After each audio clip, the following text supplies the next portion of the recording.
Education RJ 27 में आप सभी का एक बार फिर स्वागत है। हम चलते हैं अपने नेक्स्ट टॉपिक की तरफ। आज का जो टॉपिक है वो ये है कि एक इनफाइनाइट लेंथ का वायर है जिस पर चार्जेस है और उनकी डेंसिटी है लैम्डा। लीनियर चार्ज डेंसिटी कितनी है? लैम्डा, यानी कि रेखिक आवेश घनत्व कितना है? लैम्डा है। उसके कारण हमें इलेक्ट्रिक फील्ड फाइंड आउट करके बताना है with the help of Gauss law. ठीक है, तो क्वेश्चन समझ में आ गया। इनफाइनाइट लेंथ का वायर, उसकी चार्ज डेंसिटी कितनी है? लैम्डा। उसके कारण हमें इलेक्ट्रिक फील्ड फाइंड आउट करके बताना है। इलेक्ट्रिक फील्ड का मैग्नीट्यूड प्लस इलेक्ट्रिक फील्ड की डायरेक्शन पता करनी है। किस लॉ की हेल्प से? गॉस लॉ की हेल्प से। ठीक है, तो देखिए ये हमारे पास रहा वायर, ये रहा हमारे पास वायर। ओके, अब हमें इसको क्या बताना है? इसको इनफिनिट लेंथ का बताना है, तो हम क्या करते हैं? डॉट डॉट लगा देते हैं। वेरी सिंपल, बहुत सिंपल है। देखिए ये लगा दिए मैंने, dot dot dot dot dot. तो इसका मतलब क्या हो गया? ये इनफिनिट लेंथ का हो गया। अब इस पे क्या है? चार्जेस हैं, तो चार्जेस बताना भी जरूरी है। तो ये लीजिए, हमने बता दिए ये चार्जेस। बहुत इजी है, बहुत इजी है। ठीक है, अब क्या करते हैं? हम कोई एक आर्बिट्रेटरी पॉइंट लेते हैं P, एक कोई पॉइंट लेते हैं P। उस पर क्या करते हैं? ये जो चार्जेस हैं इनके कारण जो इलेक्ट्रिक फील्ड बन रहा है, इलेक्ट्रिक फील्ड की डायरेक्शन बन रही है, वो हम पता करते हैं। ठीक है, तो सबसे पहले क्या करते हैं? इस वायर से r डिस्टेंस पे क्या करते हैं? हम एक पॉइंट लेते हैं P और वहां पर क्या करते हैं? हम इलेक्ट्रिक फील्ड फाइंड आउट कर लेते हैं। ठीक है, ये रहा मेरे पास पॉइंट P जहां पे इलेक्ट्रिक फील्ड की डायरेक्शन मुझे चाहिए। देखिए, इससे पहले जब हमने इलेक्ट्रिक फील्ड का कॉन्सेप्ट पढ़ा था, इससे पहले वाली वीडियो में आप देखना, प्लेलिस्ट में आपको मिल जाएगा। उसमें हमने ये बताया था कि जिस भी पॉइंट पर आपको इलेक्ट्रिक फील्ड की डायरेक्शन चाहिए, वहां पर हम क्या रखते हैं? वहां पे रखते हैं हम टेस्ट चार्ज या टेस्टिंग चार्ज। वो टेस्टिंग चार्ज जिधर जाएगा वो ही इलेक्ट्रिक फील्ड की क्या होगी? डायरेक्शन होगी। ठीक है, अब देखिए, ये मान लो मेरे पास शॉर्ट चार्ज है Q। ये चार्ज क्या कर रहा है? इस पर फोर्स लगा रहा है। तो फोर्स की डायरेक्शन क्या होगी? जो इलेक्ट्रिक फोर्स की डायरेक्शन होगी वही क्या होगी? इलेक्ट्रिक फील्ड की डायरेक्शन होगी। तो याद रखना कि जो इलेक्ट्रिक फोर्स की डायरेक्शन है वो दोनों चार्ज को मिलाने वाली लाइन के क्या होता है? अलोंग होता है।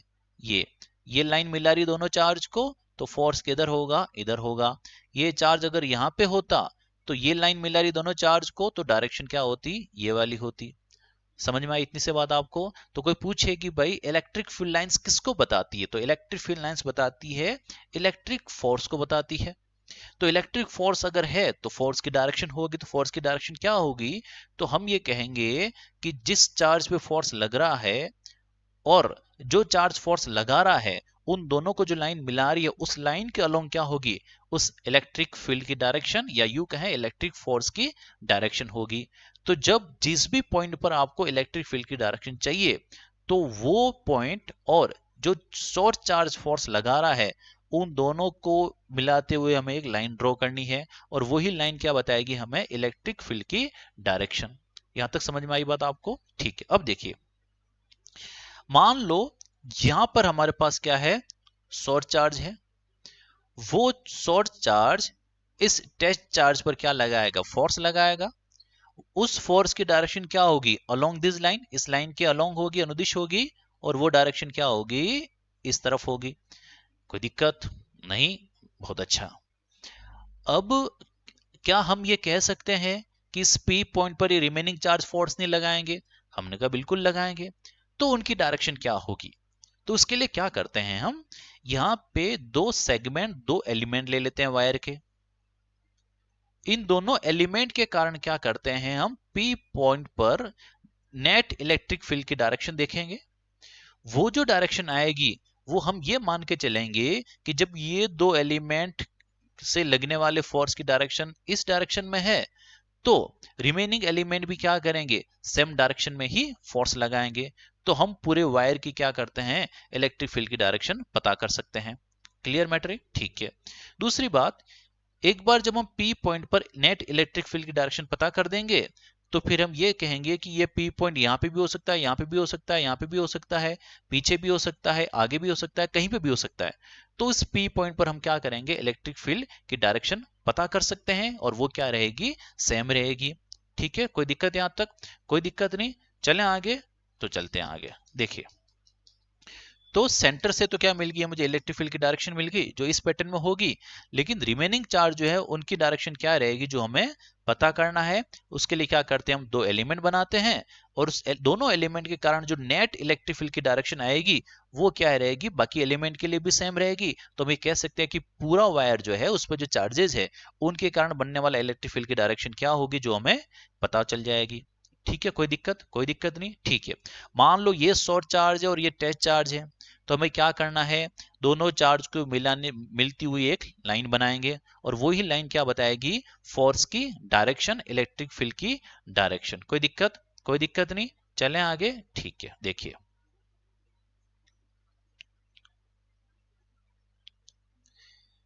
तो ये बना दी मैंने वो लाइन, ये देखिए,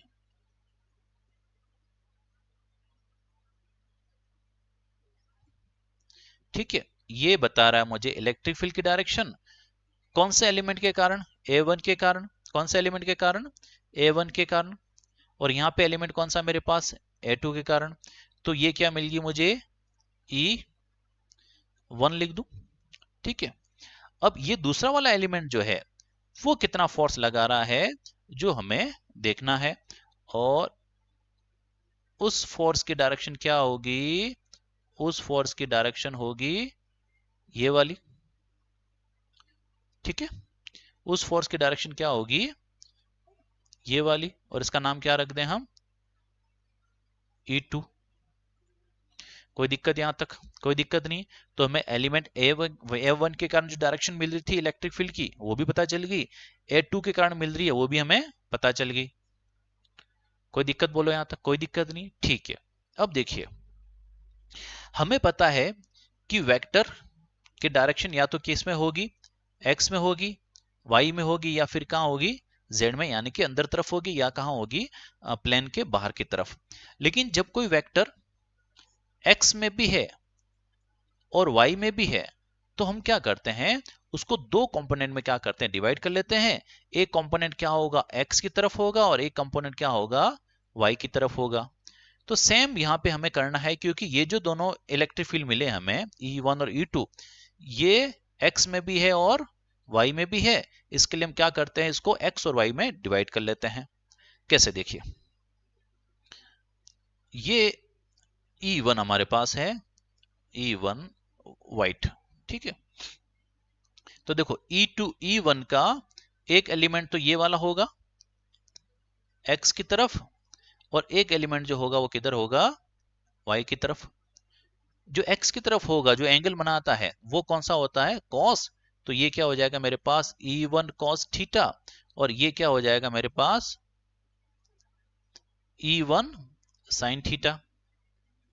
कोई दिक्कत बोलो यहां तक? कोई दिक्कत नहीं।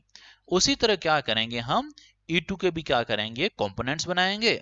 तो ये कंपोनेंट तो सेम रहेगा, और क्या हो जाएगा वो, E2 cos थीटा, और इसके 90 डिग्री पर दूसरा कंपोनेंट आएगा और वो क्या हो जाएगा मेरे लिए, E2 sin थीटा। कोई दिक्कत यहां तक? कोई दिक्कत नहीं। ठीक है, अब देखिए, ये जो दोनों कंपोनेंट है E1 sin थीटा और E2 sin थीटा, दोनों का मैग्नीट्यूड भी सेम है, दोनों की डायरेक्शन भी ऑपोजिट है, तो ये क्या हो जाएंगे, आपस में कैंसल आउट हो जाएंगे। लेकिन फाइनल नेट जो इलेक्ट्रिक फील्ड होगा वो किस डायरेक्शन में होगा, वो होगा अलोंग टू OP, इस डायरेक्शन में होगा। और वो कितना हो जाएगा, वो हो जाएगा 2E1 cos थीटा, क्योंकि मैग्नीट्यूड दोनों का सेम है।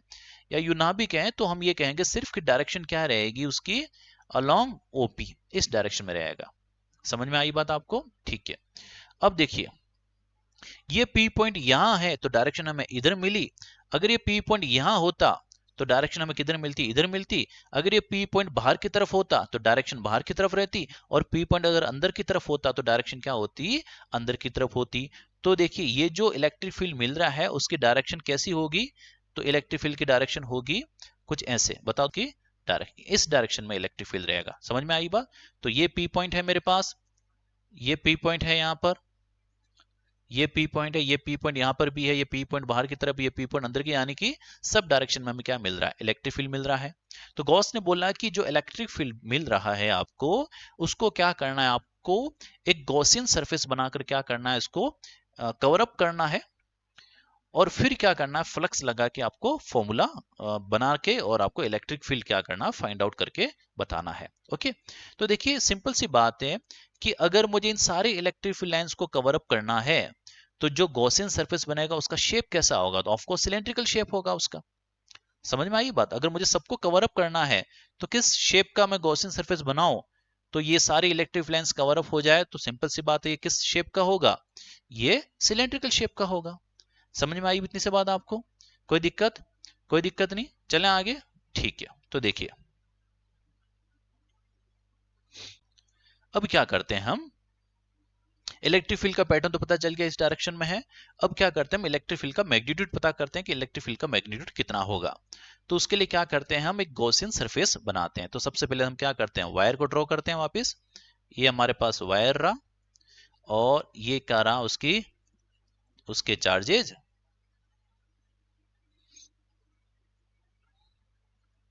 ठीक है, अब हम क्या करते हैं? हमें पता है कि r डिस्टेंस पे क्या मिला था? हमें इलेक्ट्रिक फील्ड मिला था, और उसका पैटर्न क्या था? आउटसाइड था। तो हम r रेडियस का क्या करते हैं? एक सिलेंडर बना लेते हैं। कोई दिक्कत यहां तक? कोई दिक्कत नहीं।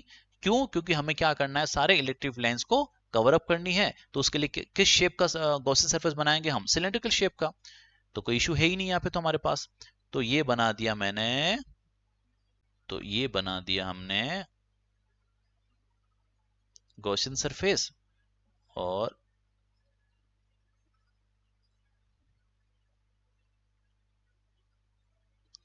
ठीक है, अब देखिए क्या करते हैं हम, इस ये जो शेप है सिलेंड्रिकल शेप, उसमें इलेक्ट्रिक फील्ड लाइंस निकल रही है ऐसे, और ये इलेक्ट्रिक फील्ड लाइंस क्या हो रही है? लिंक हो रही है इससे। अगर लिंक होगी तो क्या होगा? फ्लक्स बनेगा, और फ्लक्स बनेगा तो मैं फ्लक्स का फॉर्मूला क्या है? E D S cos theta. ठीक है, ये हमें फॉर्मूला लगाना है, जहां पे थीटा क्या है? Angle between A vector and E vector, है ना, एरिया वेक्टर और ई वेक्टर में। और यहाँ पे एस लिया है, सरफेस लिया एलिमेंट का, इसलिए हम क्या करते हैं? यहाँ पे सरफेस का वेक्टर ले लेंगे। तो वो है, तो वो एरिया वेक्टर ही है।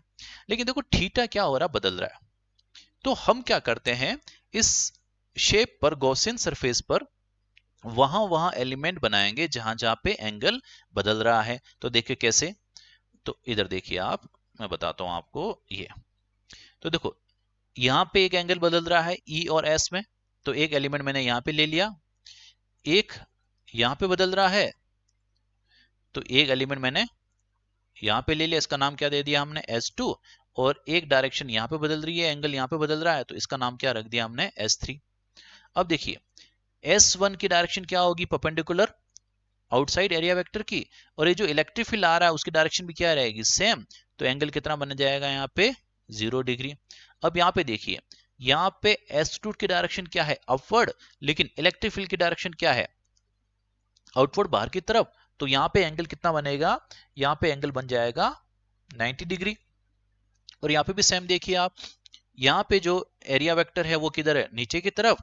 लेकिन इलेक्ट्रिक फील्ड किधर जाएगा? यहाँ पे भी इलेक्ट्रिक फील्ड किधर जाएगा? बाहर की तरफ। तो यहाँ पे भी एंगल कितना बनेगा? 90 डिग्री। ठीक है, तो हम डायरेक्टली पूरे सिलेंड्रिकल शेप के लिए सेम एंगल नहीं लगा सकते, क्योंकि ई और एस में जो है वो एंगल बदल रहा है। तो हमने वहां वहां एलिमेंट बनाए जहां जहां एंगल बदल रहा है, और फिर हम फाइनल क्या करेंगे? क्लोज इंटीग्रल करके पूरे का फ्लक्स हम फाइंड आउट कर देंगे। कोई दिक्कत यहां तक? कोई दिक्कत नहीं, तो चलें आगे। ठीक है, तो गॉस का लॉ क्या कहता है? वो कहता है close integral of e vector dot d s vector equals to summation q upon epsilon naught. Close integral मतलब समझे? जहां से हम स्टार्ट किया इंटीग्रल करना, वहीं लाके वापस रुक रहे हैं हम। ठीक है, तो देखिए हमें पता है कि जो वायर है इसकी चार्ज डेंसिटी कितनी थी? Lambda equals to q upon l. क्योंकि उस सिलेंड्रिकल शेप की जो लेंथ थी वो कितनी थी? वो लेंथ रखी थी हमने एल। कोई दिक्कत? कोई दिक्कत नहीं। तो Q इक्वल्स टू क्या हो जाएगा? लैम्बडा। Q इक्वल्स टू क्या हो जाएगा? लैम्बडा एल थे, तो देखिए ये हो जाएगा एलिमेंट S1 और ये हो जाएगा EDS cos theta plus element S2 EDS cos theta plus ये हो जाएगा element S3 EDS cos theta और ये किसके इक्वल हो जाएगा lambda l upon epsilon not के इक्वल। कोई दिक्कत यहां तक? कोई दिक्कत नहीं। तो देखिए ये जो है S1 पे तो एंगल 0 बन रहा है, बाकी पे एंगल कितना बन रहा है 90 और cos 90 कितना होता है 0। तो हमारे पास फाइनली क्या रहेगा close integral of S1 E dl equals to क्या हो जाएगा lambda l upon epsilon naught. कोई दिक्कत? कोई दिक्कत नहीं। या इसको हम ऐसे भी लिख सकते हैं, एल की जगह क्या लिख देंगे एस लिख देंगे क्योंकि सरफेस की बात कर रहे हैं हम। ठीक है, तो देखिए अब हमें पूरे के लिए फ्लक्स चाहिए, तो क्या करेंगे हम E close integral of ds equals to क्या हो जाएगा lambda l upon epsilon naught. ठीक है, इसका इंटीग्रल जो होगा वो कितना होगा E 2 pi r l equals to lambda l upon epsilon naught. कोई दिक्कत? कोई दिक्कत नहीं। ठीक है, तो हमें क्या चाहिए? हमें चाहिए E 2 pi r l equals to lambda l upon epsilon naught और हमें क्या चाहिए E चाहिए, तो E इक्वल्स टू क्या हो जाएगा lambda l upon 2 pi r l epsilon naught. तो क्या हो जाएगा ये lambda upon 2 pi r epsilon naught. कोई दिक्कत? कोई दिक्कत नहीं। अगर मैं Q से मल्टीप्लाई करवाऊं, 2 से मल्टीप्लाई करूं मैं, तो क्या मिलेगा मुझे, और 2 से अगर डिवाइड करूं तो 2 लैम्बडा अपॉन क्या हो जाएगा 4 पाई एप्सिलॉन नॉट और ये क्या हो जाएगा R। ठीक है, तो 1 अपॉन 4 पाई एप्सिलॉन नॉट किसके इक्वल होता है? तो 1 अपॉन 4 पाई एप्सिलॉन नॉट होता है K के इक्वल। तो क्या हो जाएगा 2K लैम्बडा अपॉन R और यही हमारा क्या है इलेक्ट्रिक फील्ड। किसके कारण? एक ऐसा वायर जिसकी चार्ज डेंसिटी कितनी है लैम्बडा है। ठीक है, मिलते हैं नेक्स्ट वीडियो के साथ, तब तक बाय बाय। यूं ही बने रहिए और प्लीज चैनल को सब्सक्राइब नहीं किया है तो प्लीज सब्सक्राइब कीजिए।